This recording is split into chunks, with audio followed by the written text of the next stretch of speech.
So ఇప్పుడే మనకు breaking news అనమాట. అంగన్వాడీలో 9,000 ఖాళీలు, త్వరలో నోటిఫికేషన్లు జారీ. సో మీరు చూసుకున్నట్లయితే మనకి తెలంగాణలో రాష్ట్రంలో అంగన్వాడీ కేంద్రాల్లో ఖాళీల భర్తీకి ప్రభుత్వం సన్నాహాలు చేస్తుంది. అంగన్వాడీ కేంద్రాల్లో ఖాళీగా ఉన్న 9,000 అంగన్వాడీ టీచర్లు, హెల్పర్ పోస్టులు భర్తీకి శ్రీకారం అయితే చుట్టాలని భావిస్తున్నారు. రిక్రూట్మెంట్ ప్రక్రియ కోసం కార్యాచరణ సిద్ధం చేస్తుంది. ప్రభుత్వం అనుమతించిన వెంటనే జిల్లాల వారీగా కలెక్టర్ల ఆధ్వర్యంలో ఉద్యోగ ప్రకటనలు అయితే విడుదల కాబోతున్నాయి. గతంలో అంగన్వాడీ టీచర్ల పోస్టులకు కనీసం విద్యార్హత 10వ తరగతి ఉత్తీర్ణత సాధించే నిబంధన అయితే ఉండేది.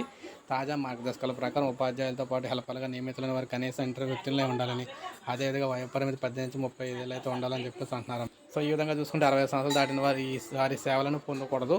విద్యార్హత మార్కులు, స్థానికత, ఇంటర్వ్యూ మొదలైన వాటి ఆధారంగా అభ్యర్థులను అయితే ఎంపిక అయితే చేస్తారు. ముఖ్యంగా తెలంగాణలో 35,700 అంగన్వాడీ కేంద్రాలు ఉన్నాయి. ఒక్కో కేంద్రంలో అంగన్వాడీ టీచర్తో పాటు హెల్పర్లు అయితే ఉన్నారు. గతంలో ఈ పోస్టులో ఎంపికైన వారు రాజీనామా చేయడం, ఇప్పటికే పనిచేస్తున్న వారికి సూపర్వైజర్గా పదోన్నతులు కల్పించడం. సో ఈ విధంగా మొత్తం మేము చూసుకున్నట్లయితే ఈ ఖాళీలన్నిటికీ కూడా సో ఇప్పుడైతే నోటిఫికేషన్ అయితే రాబోతుంది అనమాట. సో ఇది బంపర్ ఆఫర్ అన్నమాట. తెలంగాణలోనే ప్రతి ఒక్కరికి కూడా 10th క్లాసు ఆ పైన చదివిన వాళ్ళందరికీ ఒక లైక్ చేయండి, సబ్స్క్రైబ్ చేసుకోకపోతే మన ఛానల్ సబ్స్క్రైబ్ చేసుకొని ఫాలో